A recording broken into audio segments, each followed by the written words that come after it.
All right. Hi, everyone. Welcome. I'm Philip Giuliano. I'm thrilled to introduce today's webinar, New Rules, Healthcare Partnerships and M&A in 2021, and the role that marketers should play.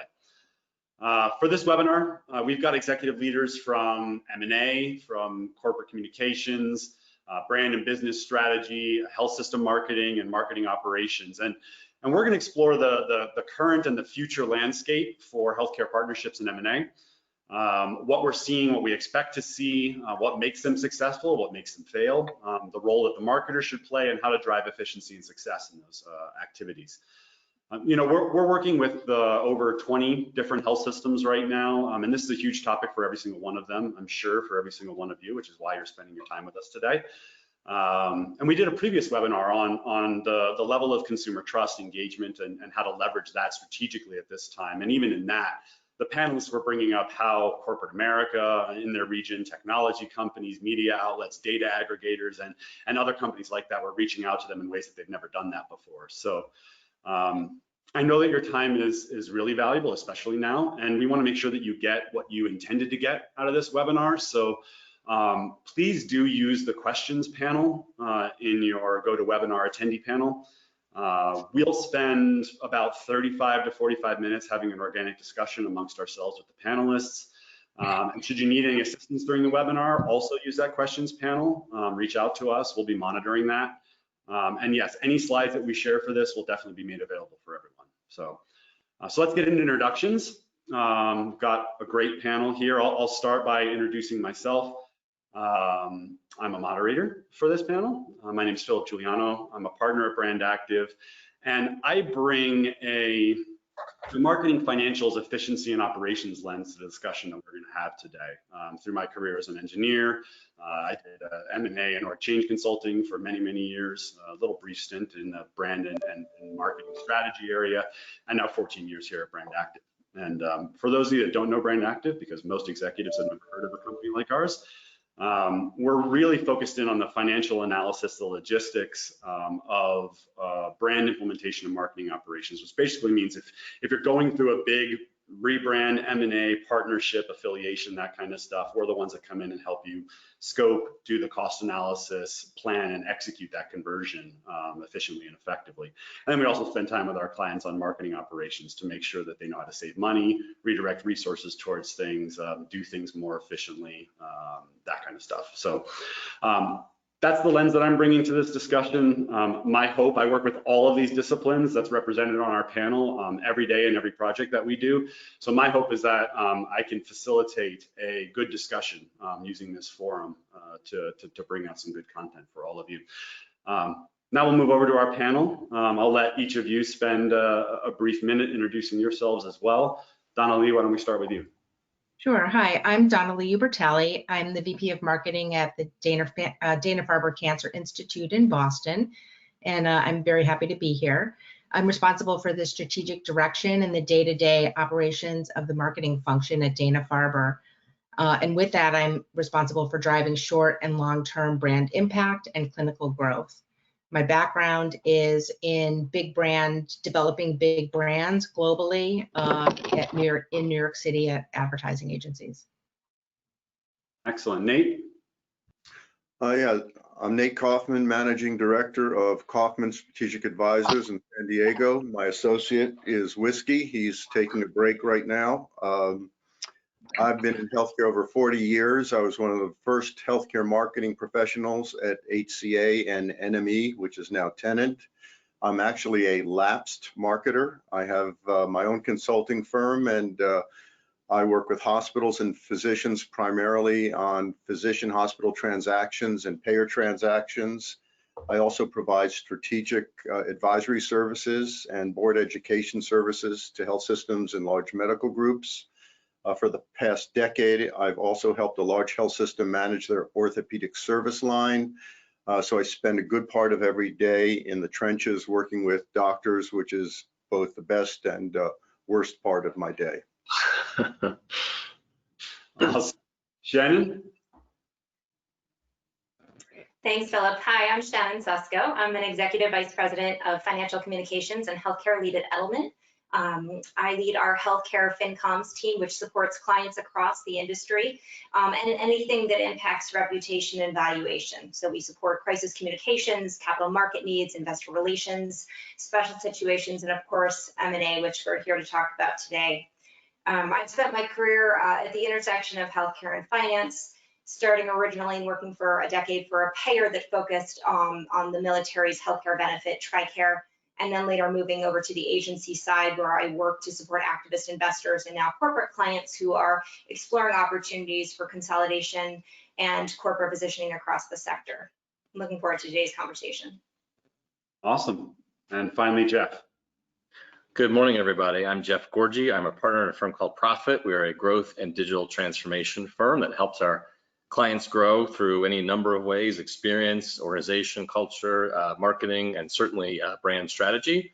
I lead our healthcare practice. I wrote a book that we published last year called Making the Healthcare Shift, the Transformation to Consumer Centricity.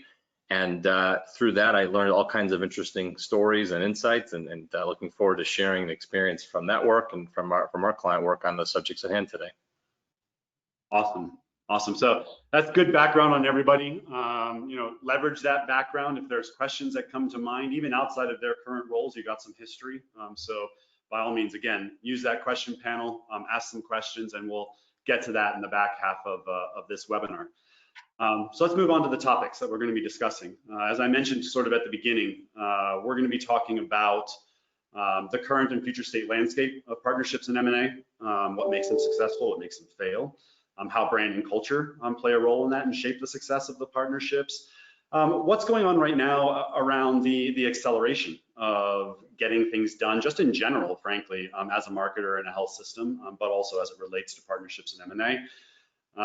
Ways to influence these things within your organization, the role that the marketer should play, and then how to bring efficiency to these. We'll start off with a couple of data points just to lay the foundation. I always think it's fun to show what other people think, so we all know the obvious, because basically this points out the obvious, right?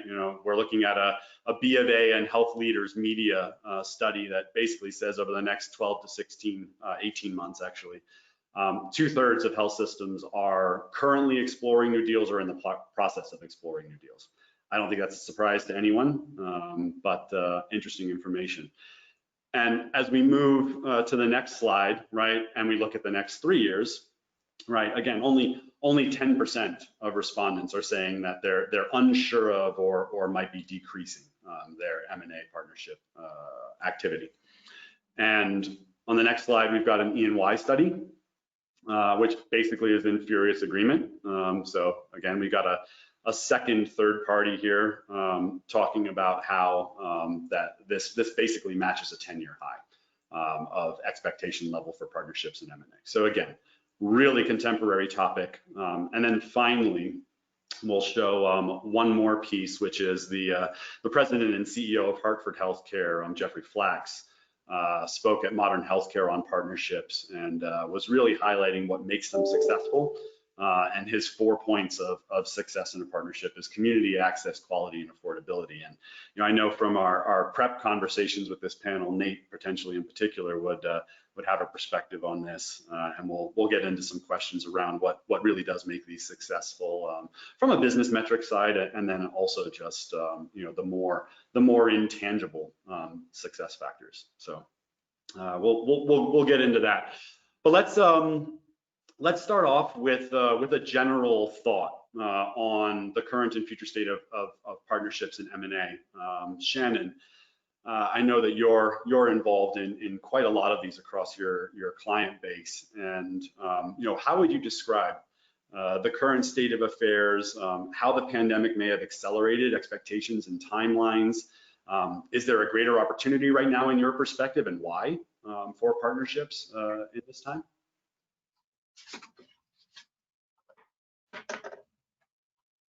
Whoops. We may have lost Shannon. Nate, do you want to jump in on that? Sure. Yeah, there's a lot more talk going around about this, and one of the things that's driving it is the payers. While the payers have had record profits as a result of the pandemic, and the health systems and the hospitals have seen record losses, operating losses, you would expect the payers to be somewhat empathetic towards the providers who they referred to as heroes during the peak of the pandemic. Unfortunately, they haven't changed their playbook. In fact, they are being more aggressive in terms of expecting lower rate increases from both the physicians and the hospitals. And what we know is that if you don't have any negotiating power with the payers in terms of being a must-have health system in a region, that you're not going to get the kind of rate increases you need to subsidize underfunding from the government. And so one of the things that's really driving consolidation is shelter from the aggressive negotiating from the payers. So from my perspective, both physicians and hospitals are having to consolidate to get shelter from the payer storm. We're seeing payers opening with minus 18% rate increases in some markets. And so in order to counter that, if you're a standalone hospital, you have no ability to counter that. And so consolidation, the aggressiveness of the payers is, I think, a primary driver in this whole process. Mm-hmm. Jeff, do you have thoughts on what you're seeing in your client base? Yeah, no, I think there's tremendous opportunity for partnerships, no doubt. I think there's two kinds, and then let me share a caution. One, certainly traditional partnerships for all the reasons that Nate talked about in terms of gaining scale and the ability to make investments. I think the other thing that's really interesting is just potential for partnerships, what I call non-traditional partnerships between provider systems and technology companies, startups, et cetera. And the key to kind of transformation being more consumer-centric is creating solutions that often come through partnerships that are not just one healthcare provider with another. The cautions, though are obvious, right? And I'll just leave this here, is that when you take one organization that delivers a fragmented experience and you merge it with another organization that delivers a fragmented experience, most likely you're going to get a more fragmented experience. So we could certainly dive more into, and I'm sure we will dive into some of the cautions and the key success factors. But with opportunity also comes some cautions. Yeah, and Shannon, when you dropped off, I actually directed the question to you, so I'll allow you a chance to jump in. We're talking about what are you seeing in your client base right now? What sorts of new partnerships? What sorts of new pressures? How is this accelerating and how is that working? Of course, and my apology, our power went out, so I am on my cell phone right now, so certainly apologize for the disruption. So I think, clients right now across the sector are challenged by a lot of things. There's a lot of liquidity situations and the uncertainty of the future, both with considerations of the COVID-19 pandemic, but also regulatory uncertainty, and for many of our health and hospital systems, with the unfortunate passing of Justice Ginsburg, uncertainty about the ACA, potential for repeal and what that will mean for hospital system revenues going forward from a financial and operational perspective. I think those are factors that are considerations as they think and look ahead to potential growth and strategic transformation opportunities, both in the near and the longer term. That makes sense. Donna Lee, I'll check in with you real quick, because this sort of general foundation setting, I'm interested in your perspective as you're working through this time. Are there new things that you haven't thought of before that are being brought to the table that are being accelerated? What's happening at Dana-Farber from a partnership perspective? Yeah, I reinforce what the other panelists are saying, and we're seeing a lot of interest in partnering to stabilize growth for smaller healthcare systems who need an oncology partner. So they're looking to leverage the strength of a brand like a Dana-Farber, for instance, to extend their growth. Mm-hmm. All right. Well, let's talk about the benefits, right? So obviously, there's going to be a lot more of this. There is a lot more of this right now. Very simple things like technology, as you mentioned, Jeff. But Nate, partnerships bring a lot of promise. They bring a lot of perceived benefits. We've gone through many of them already, even just with our client base. So what are the risks or the drawbacks? You've gone through a ton of these. right? So, as an advisor and also on staff. So what are the risks and the drawbacks of partnerships compared to traditional M&A, right? Is there an argument for more traditional M&A over partnerships, or how do you see that balance? Yeah, I just want to follow up on what Jeff said. You can't take the third and fourth tier hospitals that have poor physician relations and physicians that have poor reputations in the community and merge them together and think that that's going to turn into something good. Right.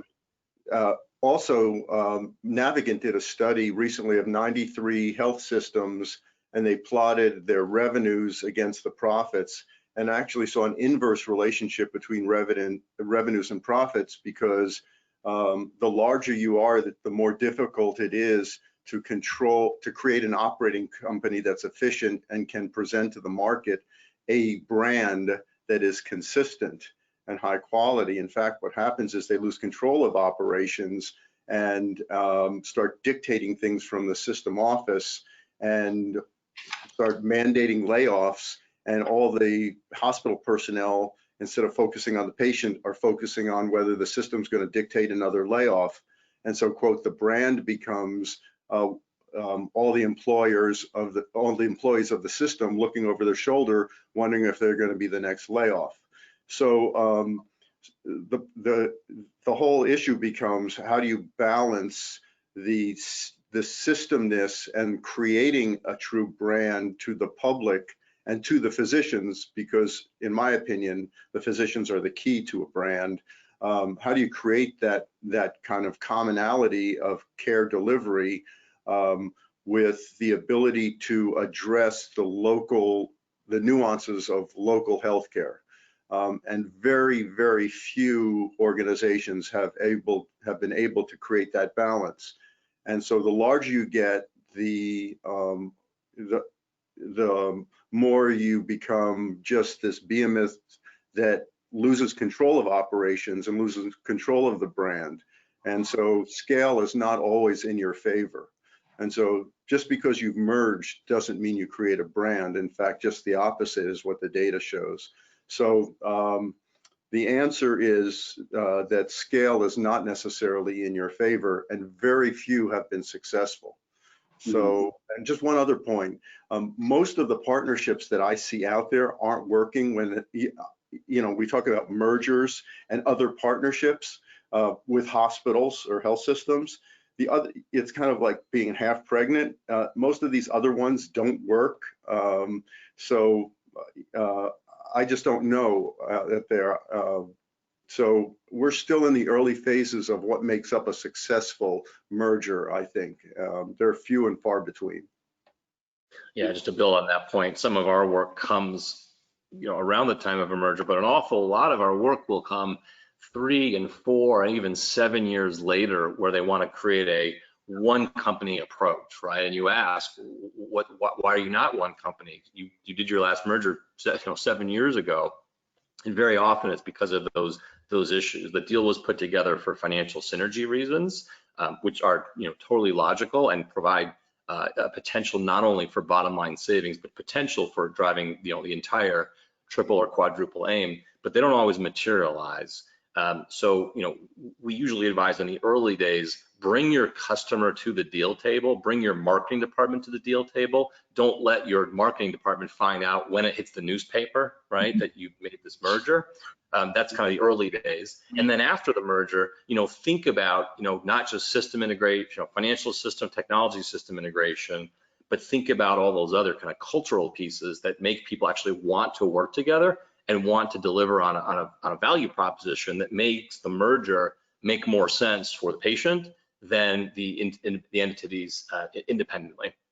Right, just one more point on that, if I could. The answer I usually get is, well, what's the proposition for the customer or the patient that you put these two systems together? And I hear access, right? But almost always they're talking about access for commercially insured patients that already had both systems in network already to begin with, right? So that alone is not a value proposition, and figuring out that value proposition, ideally before the merger is put together, but if not, certainly in the very early days, is critical. It can't just be the value proposition for the financial bottom line, or it's, as Nate said, unlikely to be in that category 3, 4, 5 years down the road of being, unsuccessful. So I want to put you guys on the spot. First of all, you brought up two things there that I want to touch on again in more detail, but I want to put you on the spot. So what is the value proposition then? And I don't mean, I know every situation is different, right? But what are the 2 or 3 or 4 things that are outside of the financial metrics that is the value proposition?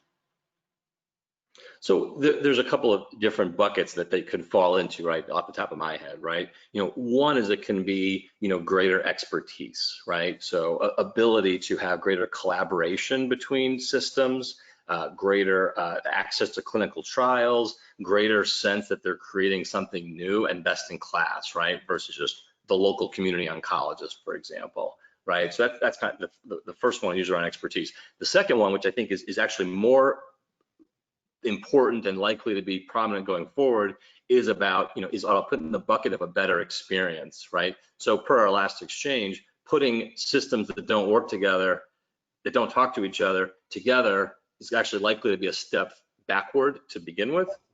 But ultimately, over time, scale can provide the opportunity for investment in things that actually make for a smoother, more integrated, less fragmented customer experience. So those are 2 broad buckets. Every system's got to figure out which one they want to be in and how they're going to deliver it, and being clear on it early is beneficial. Yeah. Shannon and Donna Lee, do you have anything to add to that around success metrics? Sure. Go ahead. I was just going to say that I totally agree with Jeff about bringing your marketing partner to the table early, because you really need to work out what the value that the brand is going to bring to any deal. And how that's going to work, because there's a lot of times opposing forces, right? You're dealing with 2 different brands now, so with different partners. And so it's really important to have that person or that partner at the table with you. Shannon? So just one comment, the hardware of a health system is the buildings and the administration. The software is the doctors and the nurses and the other clinical personnel. It's all about the doctors. So when you look at, if I can speak for Donna Lee for a second, Dana-Farber is nothing without the clinicians. And so this business is about doctors, clinicians. And so if you have different sepsis protocols at 2 hospitals, you don't have a health system. My friend Jeff Goldsmith said, care has to be organized, not improvised. So you're not a health system if care is delivered in 2 hospitals in 2 different ways. You're just, 2 different organizations. And you talk about bringing the marketing people to the table. The first thing you need to bring are the clinicians to the table and figure out how you're going to organize care. Because if you're not providing appropriate care at the 2 organizations and you're not getting similar outcomes at the 2 systems, then how are you a health system? You're just 2 buildings with different doctors in it. As one pediatrician, I'm on the board of a pediatric group, he said, we don't have a brand, we're branded. And so fundamentally, our brand is clinical before anything else. So the patient experience, the service, the access, the appropriateness of care, and the outcomes have to be standard in order to have a brand. Before you put a logo on, I mean, those are the fundamentals. And if you don't have those fundamental things standardized throughout your system, then you basically you're kidding yourself. So my 2 cents. This is great. I'm interested in the bringing the marketing to the table early element of this. We spend a lot of time trying to educate our clients and their teams across the organization around why that is so valuable from a marketer's perspective. And it's not just about figuring out the value proposition and how we're going to market it, right? Branded asset conversion is millions of dollars, even for small health systems, across legal entities and IT and signage and all that kind of stuff as well. And that's a financial element that, M&A deals don't actually optimize, right? So even just from a a pure dollars perspective, bringing a marketer to the table to help scope this stuff out is really important. And then you've got the value proposition, and then you've got the operational disruption of actually implementing that across everything that you're going to do that a marketer can help with, right? And these things just take time. So the earlier a marketer can get in, the better. But Donna Lee, you're kind of a unicorn in this area in the sense that you are at the table early in these deals. And I'm curious if you can share some with the group around one, how you've made that possible, or if it's just something unique within the organization and the culture there, right? And what's made that successful as a partnership internally. Yeah. I agree with what Nate was saying, that it's actually a multidisciplinary approach, and I'm fortunate to have partners that believe that. So, while marketing may be there in an advisory capacity early in the deal, it's very important for us to at least hear what's happening and how the deal is being structured, how our brand, Dana-Farber Cancer Institute, is going to be used, or the desire for how it would be used in a deal, that sort of thing. So, we have new leadership at Dana-Farber in the past 3 years, and she sets the tone from the top about collaboration. It's something that Dana-Farber has stood for its entire for the entire history of Dana-Farber, is about collaboration. And so I think this just takes it to that, in this particular situation, it just extends the collaboration. So everyone, you have to have people want you to be there, right, in the first place. So in addition to coming there with some authority on your particular subject. Yeah. Okay, great. Yeah, Shannon, go ahead. Sorry, just to build on what Donna was saying, I agree wholeheartedly. And I think when we look at the transactions that we work on, whether they are academic medical centers, for-profit systems, non-for-profit, or religious-based systems, those that tend to have the best success bring comms, marketing, and public relations to the table early, because the focus on a multi-stakeholder, multi-channel approach to make sure that your deal rationale resonates with key audiences can't be underestimated, right? And the ability to reach those audiences in earnest and communicate that value proposition, which, as Nate noted, may be very different for a clinician than for a patient and a consumer of health. And today, consumers are more savvy than ever before. And so I think with the Amazon effect on healthcare and broader expectations being more heightened, it's really critical that comms play an upfront role in guiding and helping to convey that strategy from the very beginning. And that doesn't end at deal close, but further goes into integration to make sure that they're a central role in helping to communicate that ongoing value proposition in the market. And I think, one of the things we look at Edelman is trust, right? And so for more than 20 years, Edelman has been looking at the intersection of trust between business, governments, NGOs, and media. And central to communications and anything is building and maintaining your credibility with your audiences. And we know from our research, particularly with the recent edition of Trust that we've done, a COVID cut, if you will, that doctors have great trust and credibility during this time. And so we can't stress enough the importance of bringing your clinical service line and your leaders to the table here, because they can be very effective in helping to convey and articulate messages, not only internally about value proposition of a deal, but to external audiences and communities as well. No, it's all really great points. And now I have to ask an annoying question, right? Because I can imagine we got 46 people sitting out there watching this right now. And, none of this about, yes, I'd like to be at the table earlier is news to them. I can see them kind of rolling their eyes and saying, that's all sounds really great. But, my organization doesn't care. I'm a cost center, right? And they kind of want me to just go do what I do once they've figured everything out. So how do you help these people who are spending their time with us today build that case? How would you advise them to say, this is the conversation I would have with your executive leadership about why that makes sense to do? Well, Jeff, do you know that or yeah. Go ahead, Jeff. Yeah, no, I'm happy to fill that one. I'm sure it would take two, Nate. So first of all, the answer doesn't come the day of the deal, right, or the day before the deal saying, let me in, right? It's certainly not that. It's certainly about building credibility for the marketing function.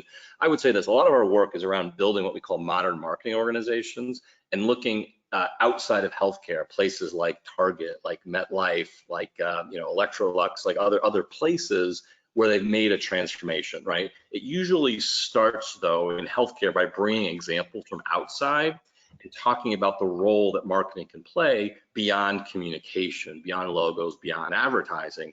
And that usually starts with the ability to bring I'm getting a flag about audio Wi-Fi issues. Y'all hear me okay? You're perfect. Yep. Okay. All right. It usually starts with the ability to bring customer voice and insights and integrate that into business decision making. So the process for us is usually around mapping, the changes happening in the environment that your organization may or may not understand, right? External forces, consumer needs, customer needs, referring physician needs, with business priorities, and aligning on a role marketing can play in the future, right? And saying this is a future role, and then building capabilities toward that, processes, technology, structure, et cetera.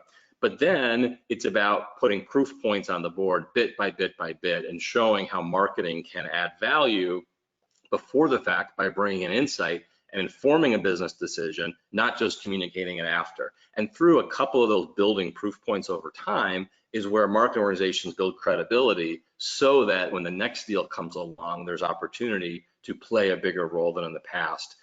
Where has it happened? I tell you, I only see green shoots of it happening, right? There are very few organizations where marketing has become that central role, like in consumer packaged goods, but green shoots of progress.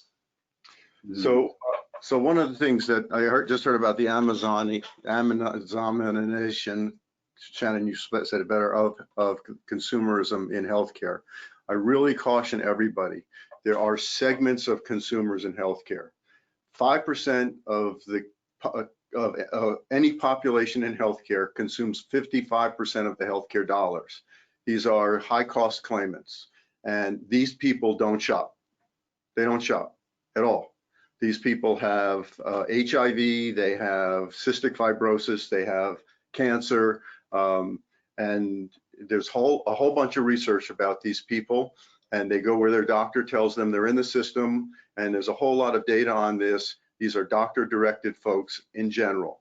50% of the population consume 4% of the healthcare dollars. These are the virtual folks.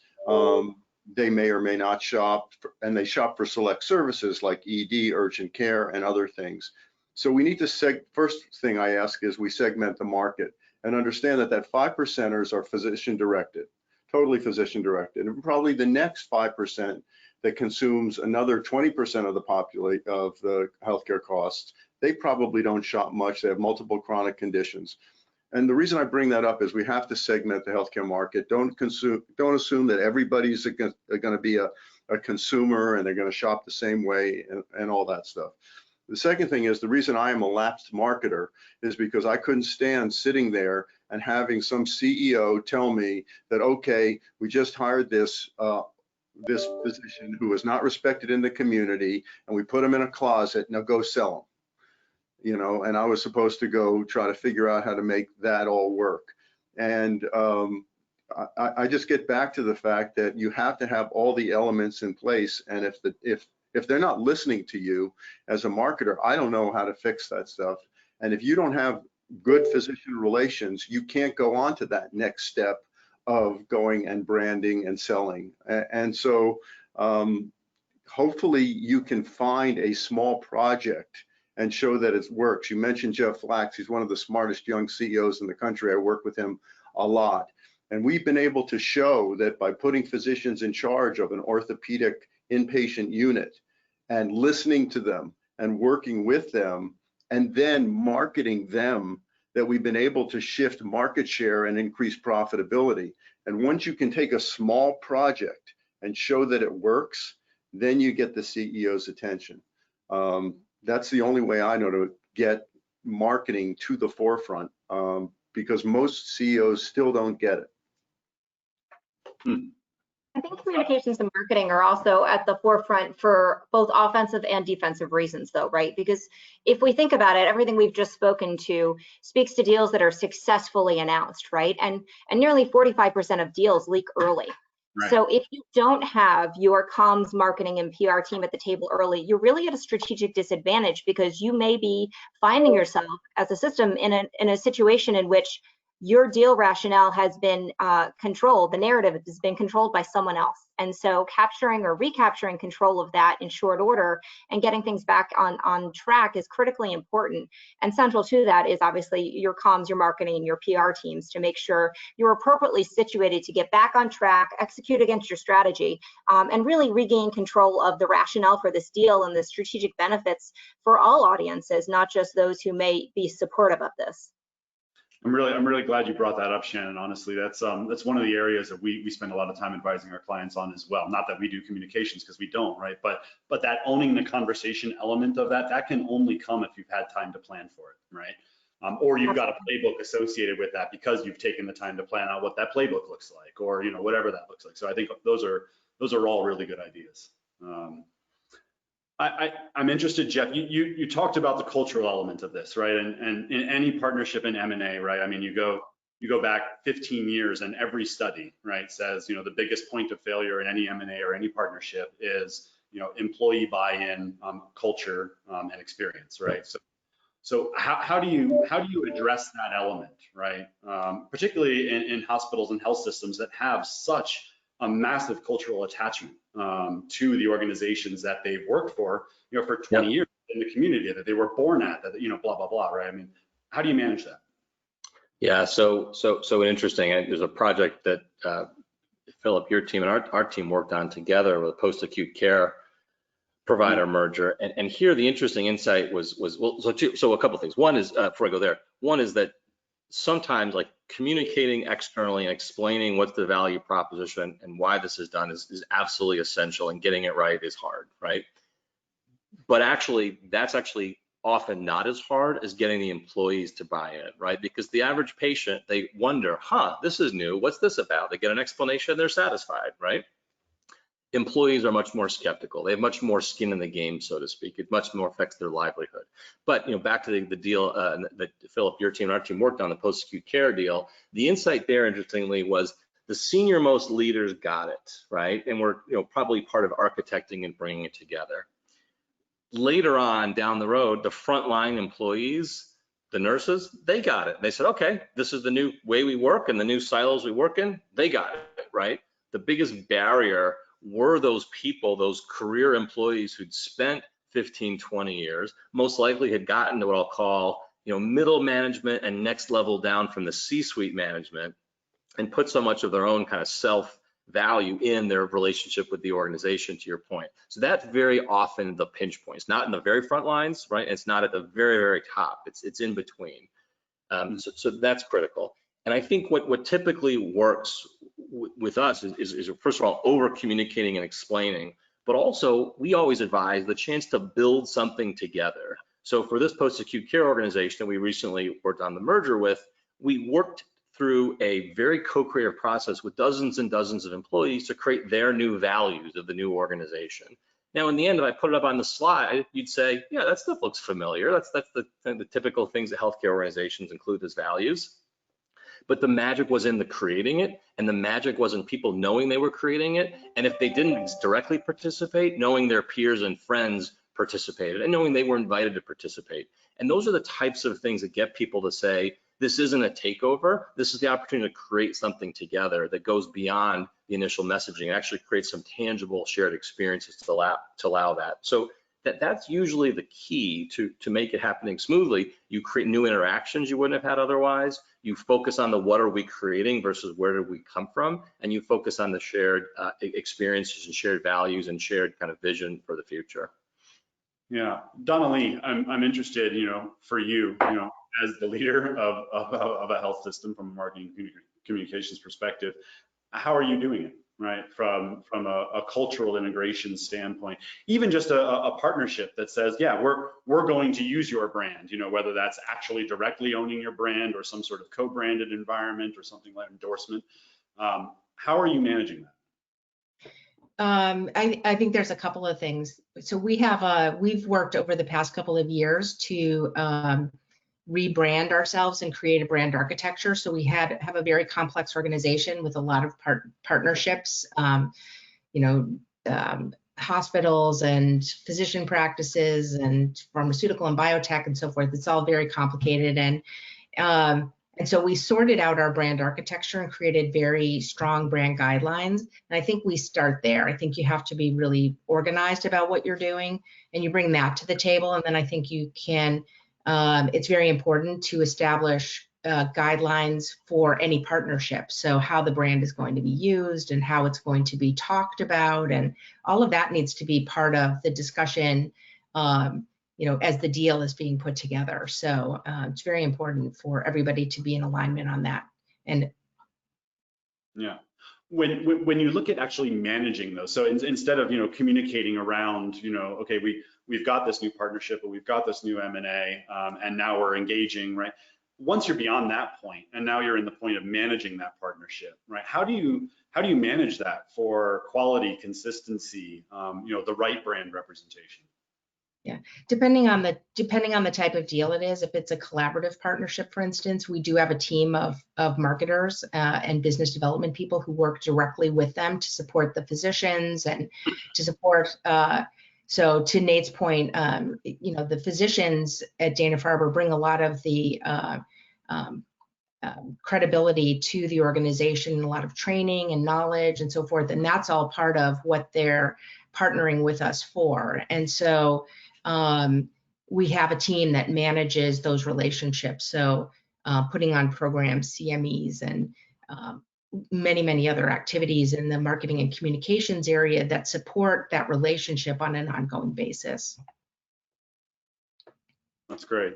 Yeah, I'll throw a few more ideas out into the mix on this, right? When we're talking about managing partnerships, and this is inside and outside of healthcare, we have a lot of corporate clients that have to manage hundreds of third parties that are leveraging their brand, right? And having an M&A playbook, huge, right? Having a partnership playbook from a marketer's perspective, right? Huge. Not the organizational integration of IT and HR and that kind of stuff. You have Deloitte and McKinsey and other people like that that are trying to sort that out, and they're not dealing with the marketing aspect of how are we going to manage this, how are we going to convert assets, how are we going to cost this out, how are we going to manage all those finances and budgets, how are we going to collaborate from a creative and workflow standpoint. So sorting all that out, really big piece. Having a good digital asset management system, and I know that I almost choke on myself using the digital asset management element of that, because that whole landscape has gotten so much more broad. When I talk about that, I'm talking about having workflow, right? Having templatized elements that people can adapt and use, right? Having standardized vendor sets and integrating production into that digital asset management environment, right? Having standardized rate cards and rate sets for that stuff, so you're not treating everything as a one-off. So I'll just I'll throw that stuff into the mix as well on how to efficiently manage this stuff. Hey, Yeah, Phil, let me raise one issue that I think is probably the most important from my perspective. 67% of a median hospital's gross revenue comes from government funding or indigent care. And so rates are everything. And our rates are always under attack. In fact, the RAND Corporation just came out with a report, again, attacking hospital rates as being unfair and unreasonable, especially for higher hospitals with higher rates. And our communication with hospitals, health system communication with local employers, especially as it gets closer to rate negotiation with payers, I think, in my opinion, is the most critical communication that we have. And the ongoing communication justifying our value and why our private rates are justified and necessary.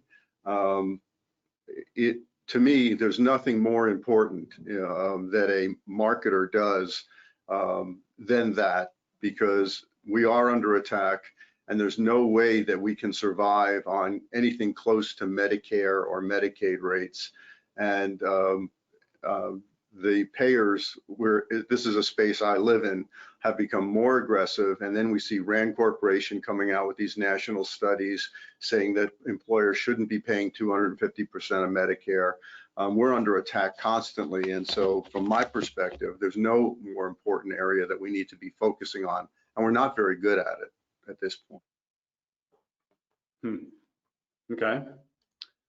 Any additional thoughts, Shannon, Jeff, on managing partnerships, driving efficiency, driving success in them? Partnerships are M&A, really.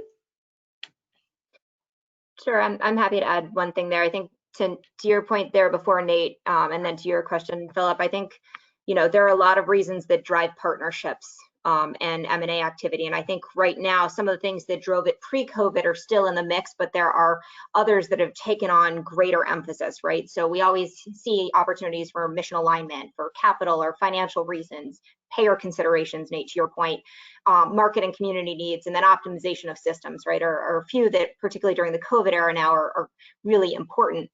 Regardless of why you're looking to transact or seek a partner, though, I think those that have more systematized and templated operations and considerations, it certainly makes integration and planning easier, right? Because there's likelihood of greater consistency, facilitation of processes that are more standardized, which can make that effort to combine your organizations and align more efficient. But in either instance, I think, the fact that communications has a central role in helping to kind of organize and ferret through some of that to make sure that eyes are on the prize, not only keeping things moving internally on those processes and integration efforts and planning, but also externally, so that everyone is kind of aware of and informed of the efforts underway, where you stand in the process, the continued benefit and rationale of a transaction during this period. And I think as we move ahead, there's a greater emphasis and onus on transparency than perhaps ever before. And I think that's an important consideration as we move through this period and beyond, whether you're in a period of strategic transformation or you're just normal course business. And so I think that's something else that we may want to think about from a system perspective moving forward.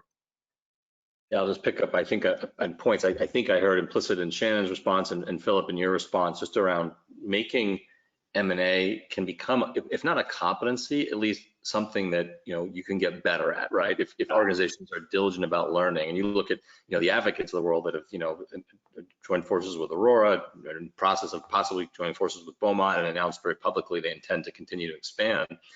Organizations like that have a lot to learn if they choose to.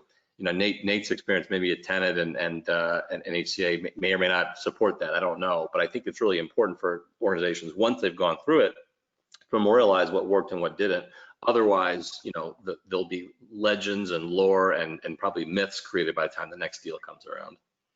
Yeah, I mean, like I said, we work with GE and Caterpillar and companies like that, right? And the concept of marketing operations, right, is something that even those organizations kind of cross their eyes at and like, what is that, right? And it's becoming significantly more important, and you're starting to see people get appointed into roles of marketing operations now, and their entire job is to figure out how to standardize and simplify and make marketing operations repeatable, right? And partnerships and M&A represent a really great opportunity to do that. So I just want to pause real quick and say I definitely want to make sure that the panel gets to any questions that the audience has. We've gotten a couple questions in on the question pane, but while we finish up on one last round of thoughts here, I'll just prompt everyone to get any question that you have into the question pane, and then we'll spend a little time at the end of this addressing them. So I wanted to just take a second and kind of do a round robin on the agenda of the current landscape, what makes them successful, what makes them fail, the role that a marketer should play, that kind of stuff. Is there anything in your minds that we haven't touched on that you're like, got to get that one in? One thing I just want to point out, I mean, at the end of the day, we have to judge our health systems based on two things. Is market share growing and is profitability growing? Those are the two metrics, because we can't lay off enough people to solve our problems. We have to grow, and if the market is, if we're doing the right things, then the market should be rewarding us, and ultimately we can't survive if we're not profitable.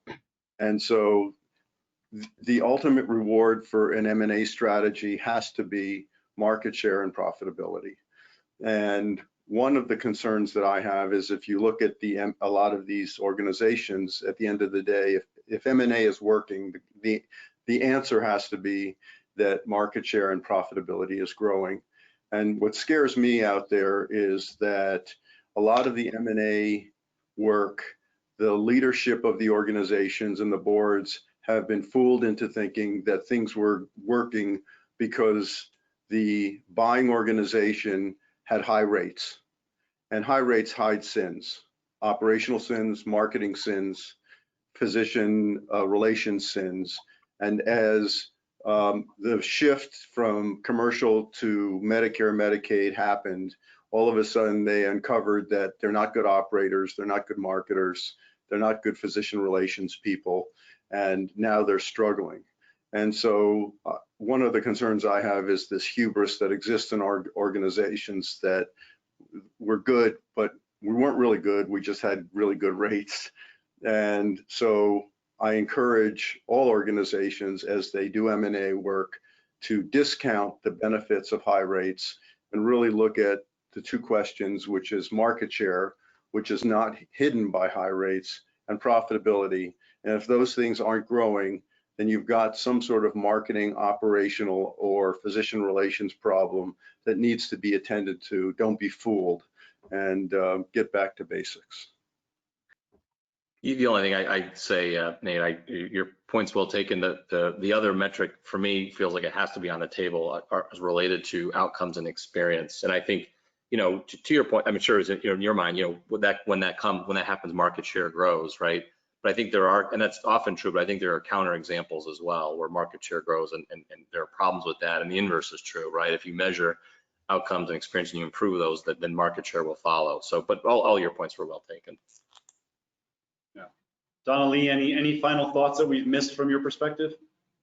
No, I want to just build on what Jeff said in establishing clear KPIs at the beginning. And I think that your marketing partner, bringing your marketing partner in early will be helpful, because they bring outside experience, they have, and you're going to rely on them at the other end of the equation to help you to promote this new relationship. And so it's really important to have that person be fully aware of what the all the aspects, the pros and cons of any deal are.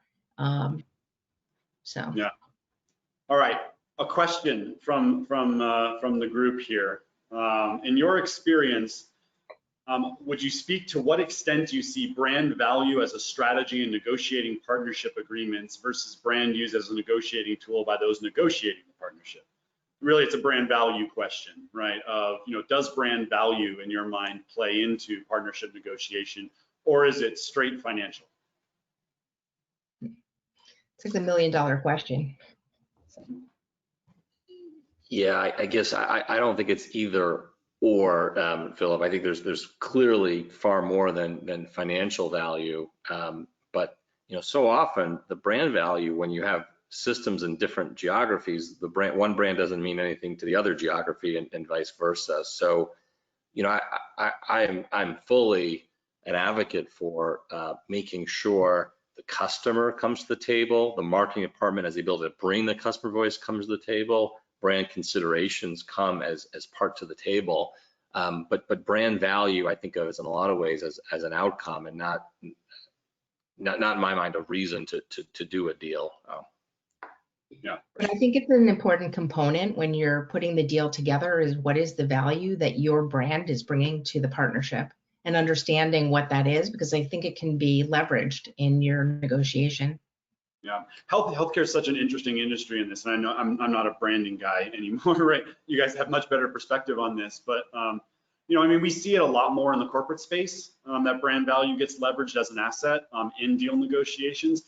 And then there's, Donna Lee, right? Dana-Farber, right? There's Johns Hopkins, there's Cleveland Clinic, there's these unique organizations that can really make a solid claim on that.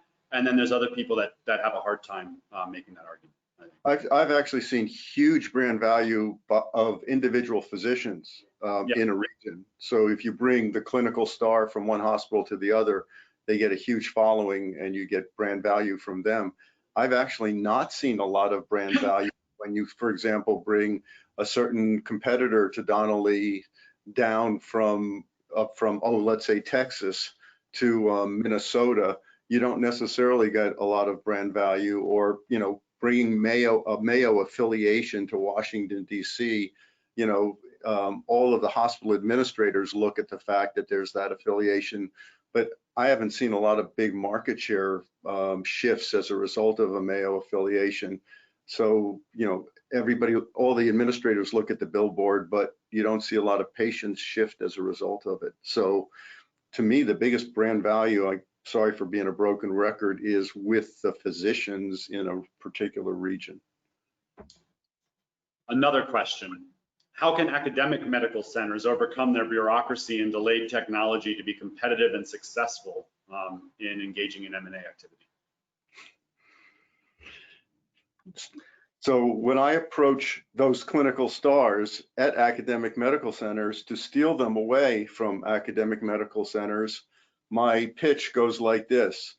We will do a deal and it'll be you and me on Zoom. We'll make the deal and that's it. There'll be no big conference rooms. We'll get the deal done. I'll bring legal in as I need them. And these physicians will be floored that we can do a deal in 60 days without any bureaucracy.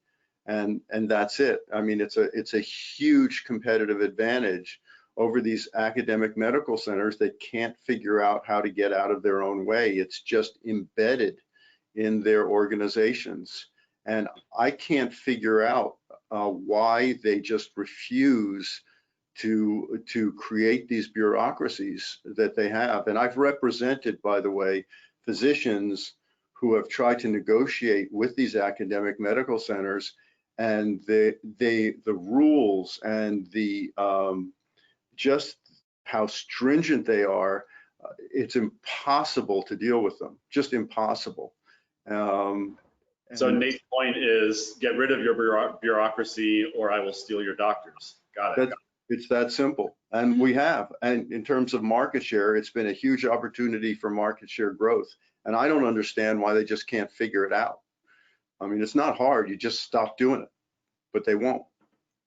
You know, when we, oh, sorry. No, I was just going to say, I think that it's a culture thing at an institution, and there's also leadership, the will of leadership in those kinds of situations that Nate's talking about.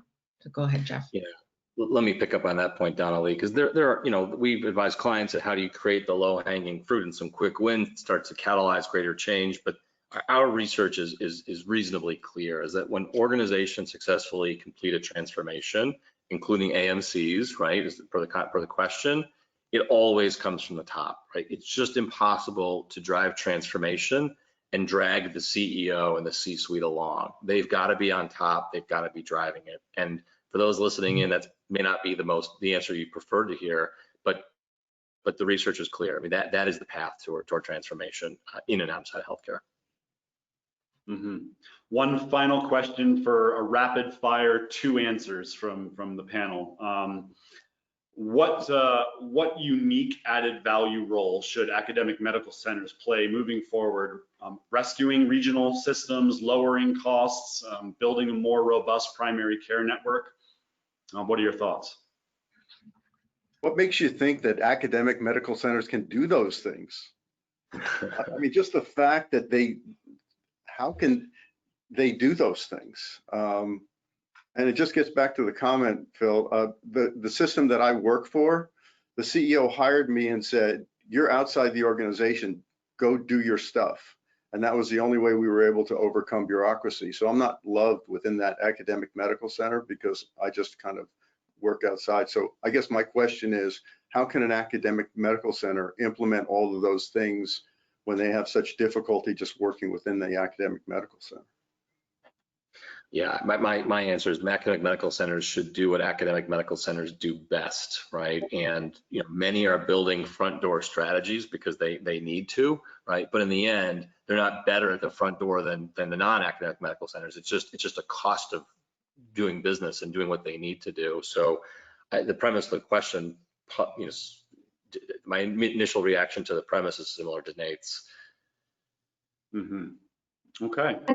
I think there's also a unique opportunity, you know, AMCs are not going to be good partners for everyone in the health ecosystem, but there are some that will benefit from some of the R&D and innovative academic research considerations that can help. For example, some more rural and community-based hospitals have access to things that they wouldn't ordinarily have. And so while there are certainly bureaucracy and other situations to consider, I think, this is an operating environment where we're going to see a backlog of M&A in the next year. And you're going to see, AMCs, rural, nonprofits, religious-based hospitals, they're all going to have opportunities for things because so many have had such a strong liquidity hit because of COVID. But I think the benefit of this operating environment is that there's going to be a buyer's market, and there's going to be some interesting opportunities across markets and geographies where partnerships of different shapes and sizes, to include potentially some AMCs, will be up on the docket in the next year. And so I think it'll be an interesting time to see how some of those things unfold, particularly in the AMC space.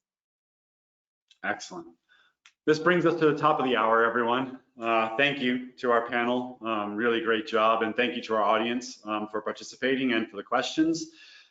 This will be available on demand, by the way, and a copy of the slide deck, as I mentioned, will be sent out, and a link to the recording will be emailed to you in the next 48 hours. And this concludes our presentation. Thank you all. Thanks for spending your time with us today, and have a great day. Thank you. Thank you, guys. Appreciate it. Yeah. Go on. Bye-bye.